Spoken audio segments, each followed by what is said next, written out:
2 or 3 brothers. But the funny thing about it is this. Whether you go to Tanzania, or you go to Zaire, or you go to only in Uganda, or you go to South Sudan, you will find that there are footmarks. These people know something where their umbilical cord was cut, and we don't know where that place was. Because there is Labomo, Onyabomo, there is also Gipir, and there is a girl called Doka, and there are other people. And the story about a spear is there all over, and you don't know. Because the people of Uganda, Alu, they say it happened in Alu land. The story,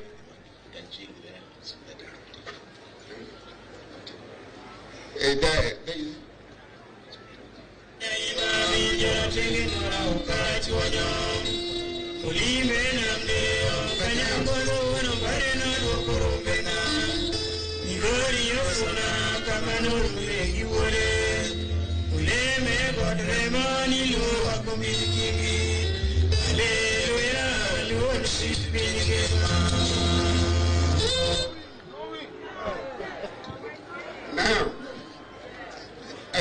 Alu said it happened in Ubungu, which is in Uganda. The Anuak said it happened in Anuak, which is in Ethiopia.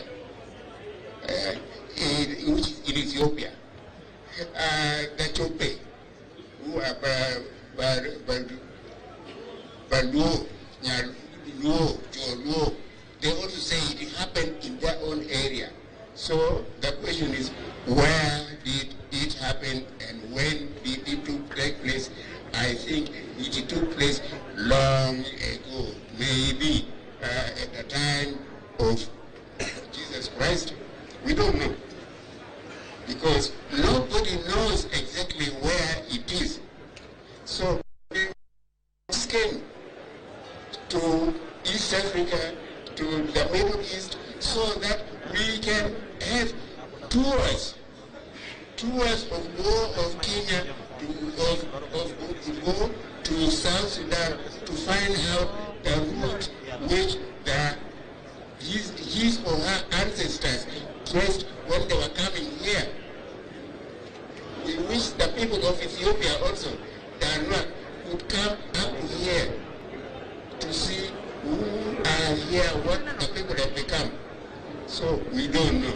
So, but what we know is this: if something nice is happening, like a celebration, if something like crowning a leader is taking place in Kenya, that event should be witnessed.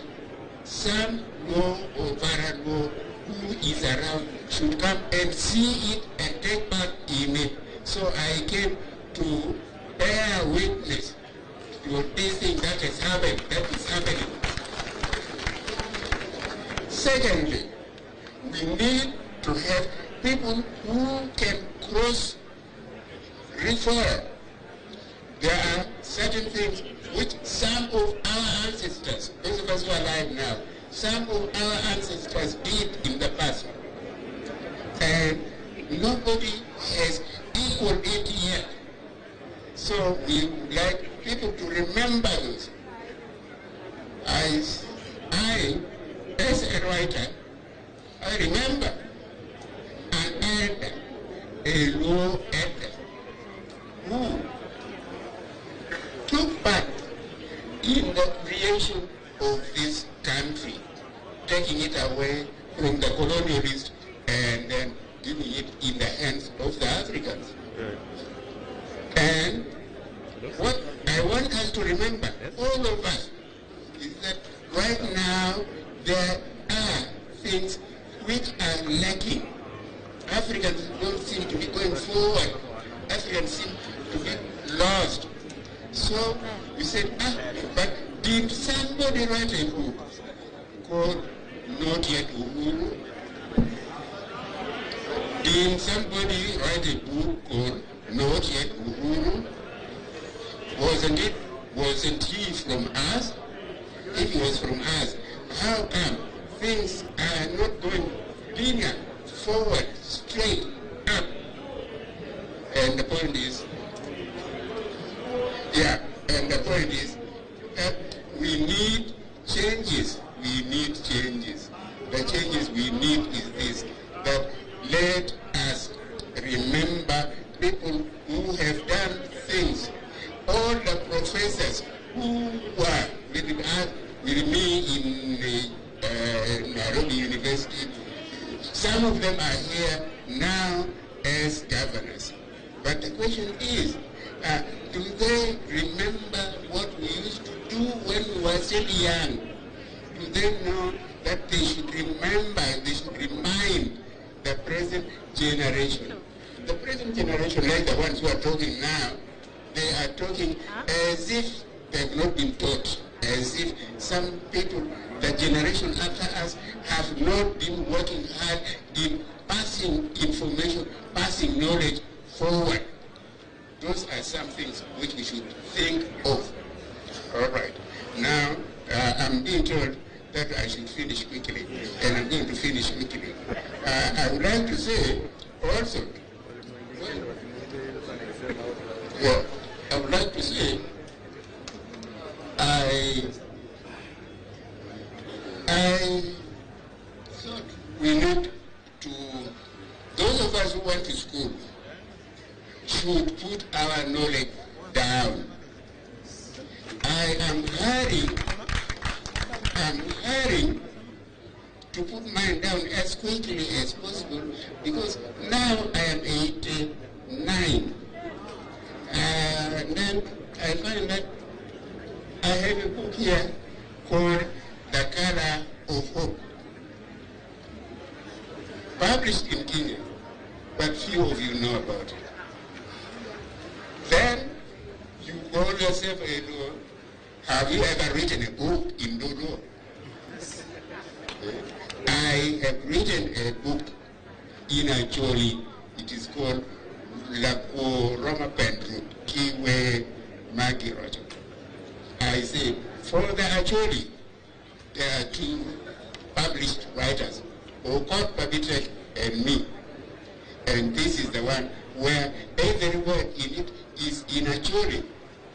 And then some of you say, oh, Dodo is difficult to read. None of you have read the book called Dueche Adek India. I'm sure some of you know who wrote that book. Dueche Adek India. It is there. We wish there were some Kenyans who translated it into English so that other people can also read. And then from a children, a man, my brother, called Kwafa Bitek, wrote a book called We Parawin, the Song of Lawin. There are Institute of African Studies, there are gender studies in various universities here. What books do they use if they don't use the books written by Africans? If they are going to teach Africans about Africa, how Africans treat or mistreat fellow Africans, especially when women are being wasted. When you can't remember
Sango nini bandiko?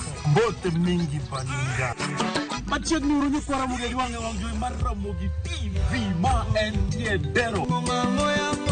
Ilongole rumba at room temperature. Every Saturday nyako Ramogi wako. Inyalo uro request mari. Ote machuo career day kauchi no. Lunganya boy handsome woman away. Aroji bended breakfast. Lungani Stella Brenda. Ochi. Nyinga PDG Papa Vic. Seki mwenda ya motema na weni fidelite.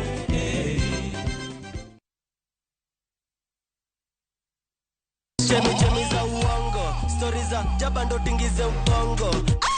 Ukifika kwa hiyo show ya Thundermore ni raha peke yake. Yera sungina ne Hizi ni tema ponjo mari isugi monego wenje truto. Come on. Ya wajo wadu matandi soreni. Saturday kose chopo. Wenga sherehe kende sherehe party time. Mount music, Mount style. Yeah. Mora marach. Lungani kolo instrumental. Lungani Lin Ramogi nyanya kachi. Tumdagmor. Ngesu kangesu sangwenu tieno.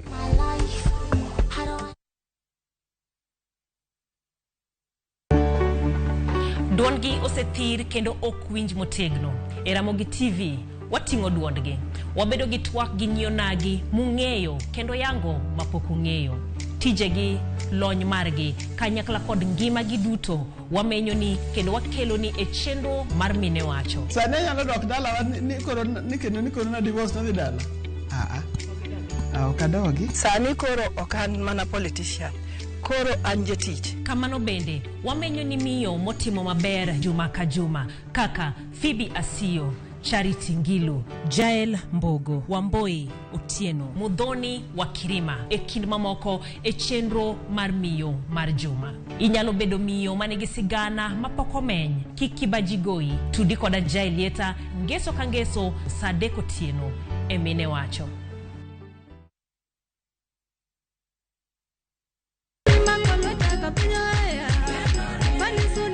Injili kalo wakelonu wende mag puoch gi par. Walemo kanyakla kendo wajiwore ka achiel gi neno mang'wono mar Nyasaye osetimo e ngima joge. Tudri kodwa Jumapil ka Jumapil chakre sa 12 okinyi nyaka sa 7 odiechieng'. Wayudo e chiemchuny kod gweth koa kuom jotich Nyasaye mopogore opogore. Kaitai kod Roda Nyarko Kitmo kod Ken the DJ. E chenro mar Injili kalo mana e Ramogi TV.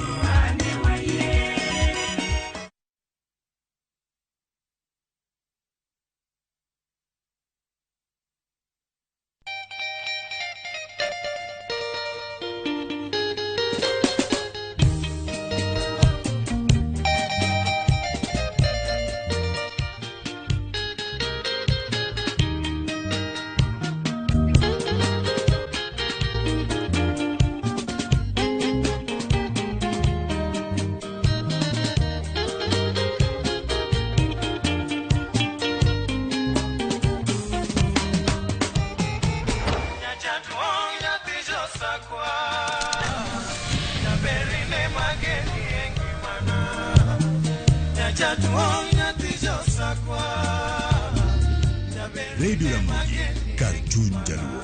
Radio Ramogi.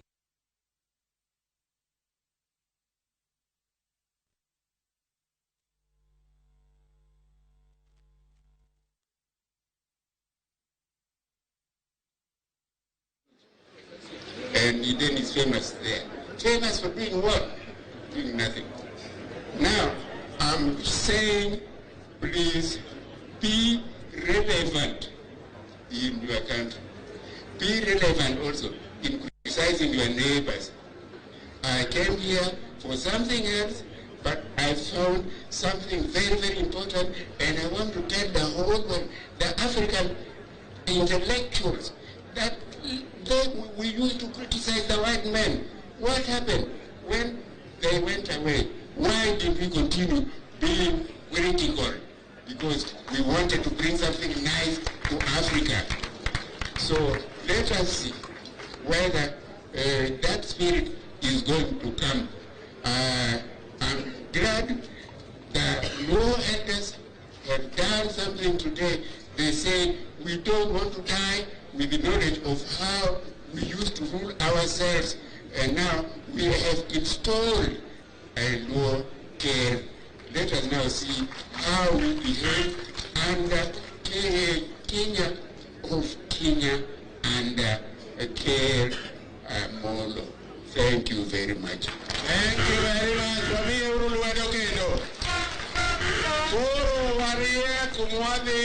Nyasi won. Tadwaro ni mondo joma loso kae kaka jodongo dhi biro mondo koro chak loso kae. To samwarito no buk mowacho ni 3 months in India.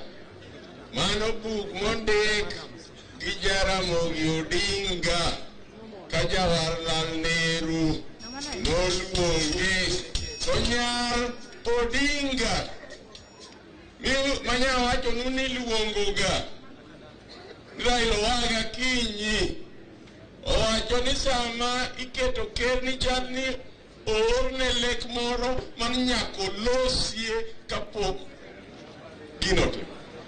Professor Wenwa Akinyi Oranga otedo mumboka. Agoyo kamano. Amoso ujoturu enokwe uru. Kenda taka amoso unokwe. Professor, thank you. You said that Luo women are very beautiful. You cannot identify a wife by their looks. And if you look at all of them here, you'll see that all Luo women are beautiful. So in case you want somebody to look after you when you're living, just check, and then we will find out for you who their grandparents, about their grandparents. No, you want to be more Malisha Inya. No window. They cannot no charge no. Nyogi mananyiri maricho richo niyo mondo gikendi negiti mango no gidagi no managi ringo gibele nyipi nsemi negi lworo mongo weyo no negi nyiri maricho giringo giweyo kurado anuna gimara chef nadma wacho nyo se wache to kawinjo kantim wach moro no kodonjo kanyo maber ni nyiri masani mako ich mang'eny kendo iyudo ka nyathi ma kata jahigni kata mana 10 ko ich osenyuol to nyo wacho ga ni chon ne ji twegi gima ne timre ga ni chon nyako kane dhi tedo to ni bano bed gi ringre ya ni bani mondo bed gi ringre manen gima lich ahinya ni rito chieng' modhi tedo no koyudo ka en gi ringre to en chieng' mar celebration malich osani nyithindo ibambo left right and center kata gi jodongo ya jodongo tele mos nyaka jodolo yawo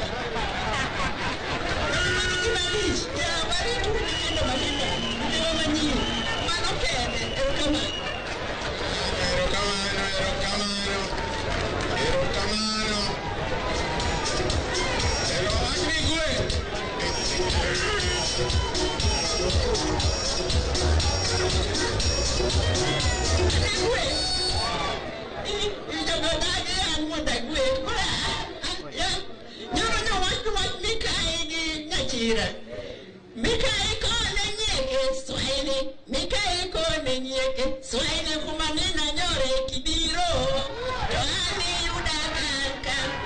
Nachira kone nyeke swaini, Nachira kone nyeke swaini kumanina nyore kabiro, Yohana yudo kasachole.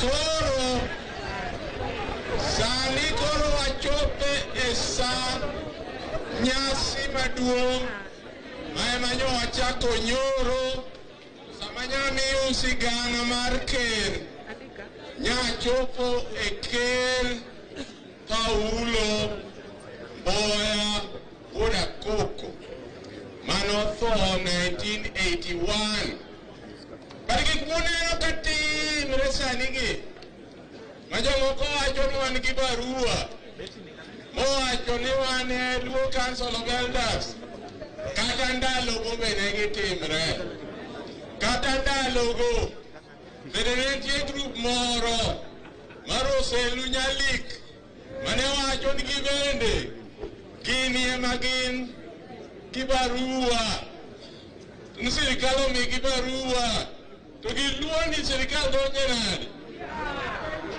dongo med gibarupe kata par gibedo to marwa ni mwayiero ni bende wabedo barup gino waonge go shida gibedi abeda to joluo bende kowacho ni wan to koro wayiero dongo waketo koro ka Paulo Mboya notho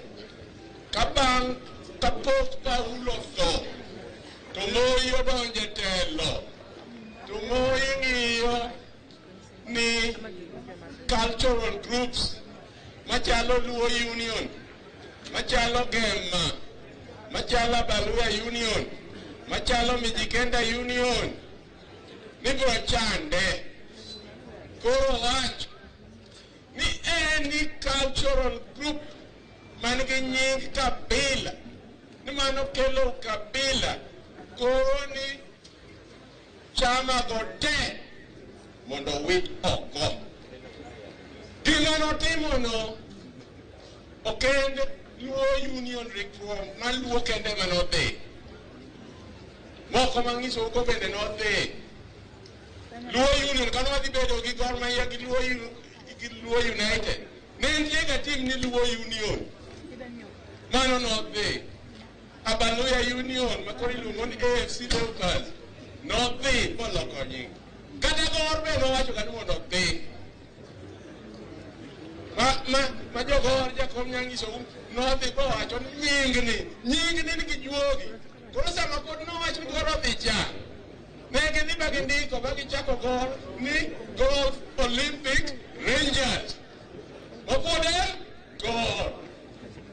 To bang'e nowacho ni Gor Mahia ni ok a cultural group.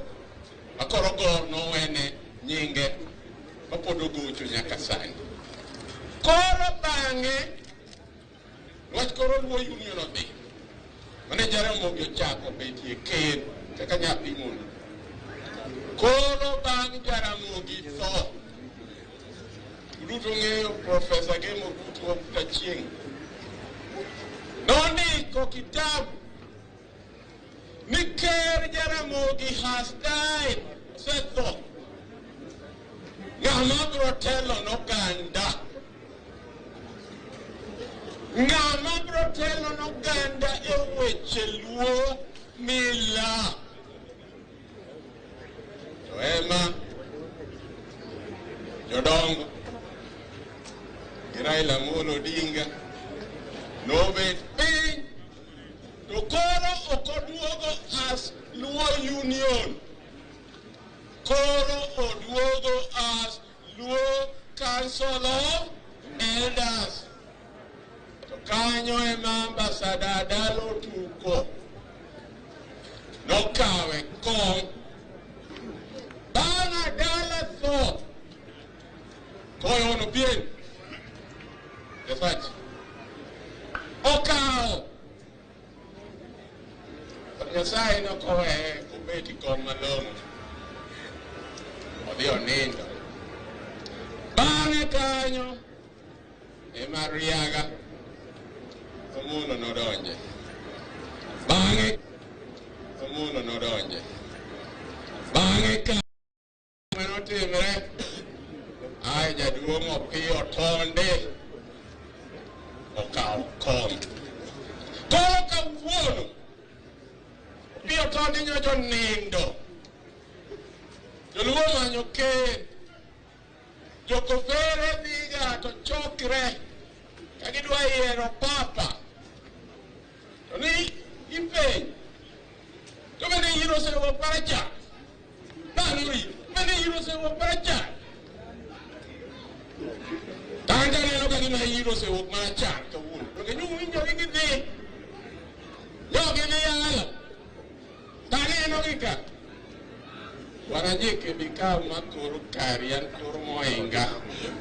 Bikoro.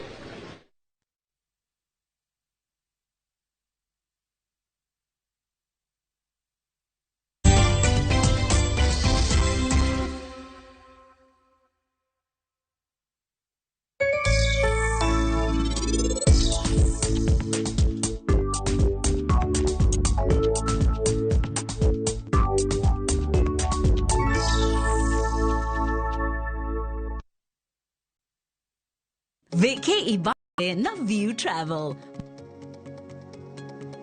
Masai Mara or Amboseli from 14K, Savo or Samburu from 24K, Mombasa, Diani or Malindi from 14K. Self-drive deals from 3K, Dubai and Zanzibar from 560 USD, Mauritius or Seychelles from 1000 USD.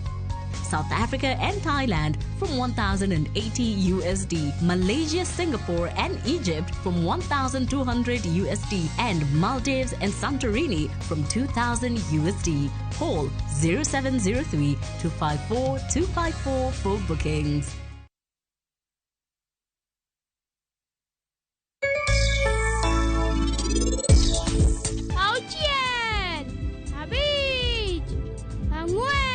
Ose chopo. Dirwake an adite kutijeka.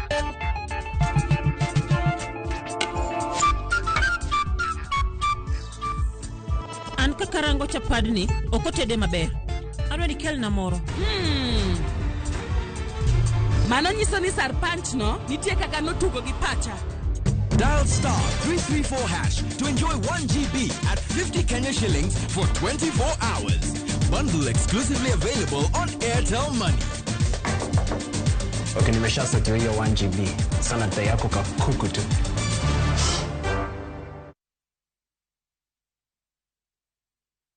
From the slums of Lagos Island, we bring you the story of a young lottery operator, Dio, and his girlfriend, Halima, who find themselves in the hands of a gangster, Innocent. Innocent wants to reap where he did not sow. I expect my money 2 weeks. Dio has to find a way to escape from the deadly wrath of Innocent and at the same time save his relationship with Halima. You dey use your brain. You hear what you talk. You use your brain at all. That's why you talk. It makes sense. What's enough for you? What's enough for you? Watch this action-packed Nollywood movie Out of Luck only on viewsasa.com or dial *487*3 hash.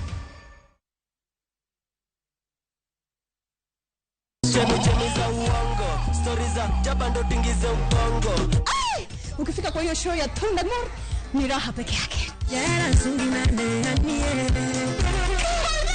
Hizi ni tie marponjo mari nyisugi monego wenje truto. Come on. Ya wajo wadu matandi soreni. Sasa de kose chopo. Wenga sherehe kende sherehe party time. Mount music, Mount style. Yeah. Mora marach.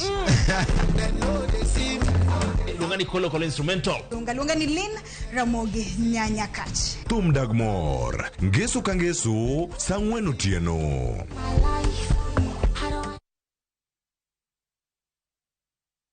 Winam Cinema biro bedo kayangu ni gik manyien. There is this beautiful flower in your garden that is being plucked.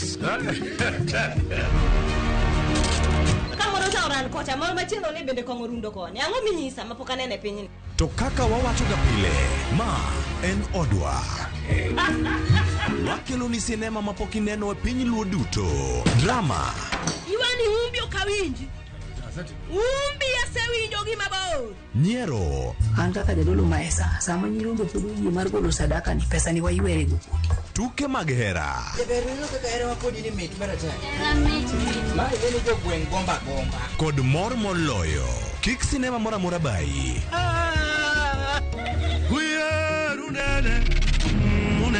Ket wang'e wang' jowi mari mar Ramogi. Chieng' Jumapil, saa 2:15 otieno. Ma en odwa.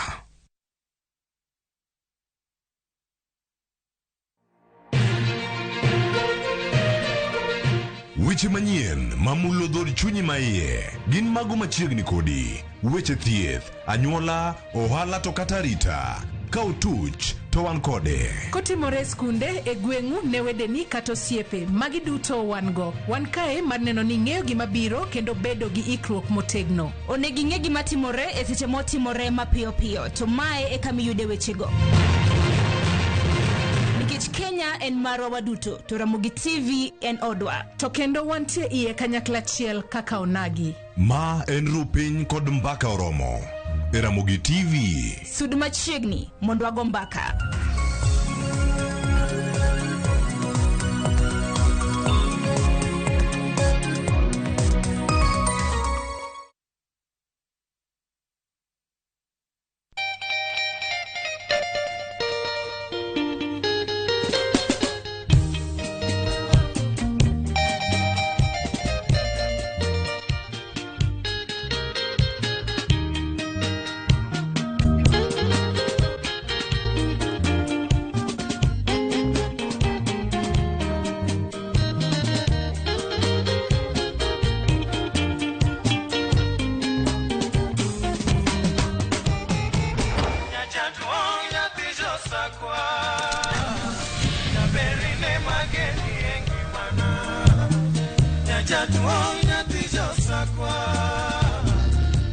Radio Ramogi, Cartoon Jaluo. Radio Ramogi.